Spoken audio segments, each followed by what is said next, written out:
From music to movies to making significant change in the world, a look back at the incredible life of Harry Belafonte, who has died at the age of 96.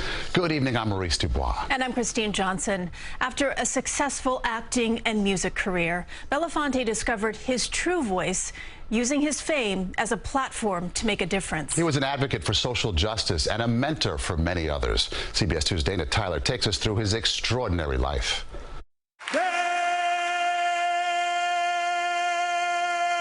Harry Belafonte's iconic Banana Boat song set him on a journey to stardom. Come, Mr. Tallyman, tally me banana. Daylight come and we want go home. The 1956 album Calypso is in the Library of Congress's National Recording Registry. Belafonte sings of struggles for laborers in Jamaica, where he spent some of his childhood. As he told CBS News in 2018, the song had a special place in his heart. Most of my family in the Caribbean, in Jamaica, were plantation workers. Singing was a big part of the culture because it helped with the tediousness of working in the sun. With a smooth baritone voice, Belafonte was the first recording artist to sell more than 1 million albums, a significant milestone during segregation. This is my island in the sun. Harry Belafonte was born in Harlem in 1927 and grew up on 114th Street. He served in the U.S. Navy during World War II. After the military, he returned to New York City and took a job as a janitor's assistant. A tenant gave him 2 tickets to see a play at the American Negro Theater, which was in the basement of the Schomburg Library in Harlem. It would change his life. I looked and saw players on the stage in the basement of a library in Harlem, saying things and doing things that just absolutely overwhelmed me. Young artists, Ossie Davis and Ruby Dee, were 2 of the performers that I saw. He would meet Sidney Poitier, and they would become lifelong friends. Belafonte said it was the theater that shaped his sense of purpose.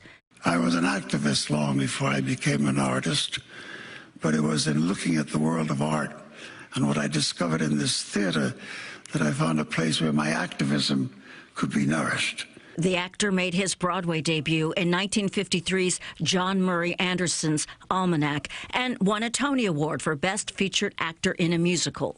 That same year, Belafonte got his first movie role in Bright Road, opposite Dorothy Dandridge. The next year, the 2 appeared on screen again in Carmen Jones. In 1960, the entertainer won a Grammy Award for Best Folk Performance, and that same year, he would win an Emmy Award for Outstanding Performance in a Variety Series. But art and activism would be his life and legacy. He was close friends with Dr. Martin Luther King Jr.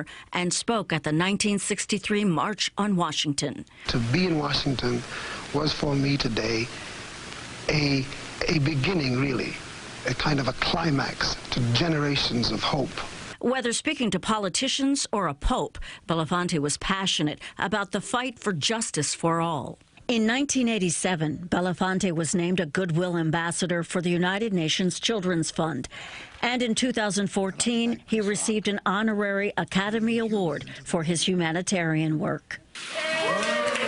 And the 115th Street branch of the New York Public Library was renamed in his honor in 2017. I've done a lot in my life, but this particular ceremony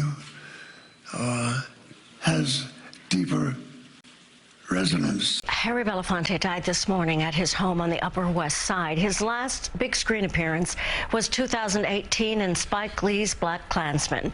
Belafonte was married 3 times and had 6 children and a worldwide group of fans. And I will say for my family, especially your family, your parents, I mean, the music that was played in my house when I was a child and my parents, and also just the whole activism, because my dad was also at the March on Washington. Washington, you know, in that big crowd. You got to meet him. I got to meet him several times, and I have to tell you, you may not necessarily remember what people say, but you remember how they make you feel. Yes. And you felt like you're in the presence of someone special, of someone regal. You need to stand up straighter, speak a little better, and be precise in what you're saying. And he was always encouraging. He'd always say, keep up the fight, you know, that kind of thing. And it was just awe-inspiring to be in the presence of such a person. From what I've read, though, as much as, you know, there was a star power about him, he was also a very humble man who never forgot where he came from and who he was fighting for. And very funny, too.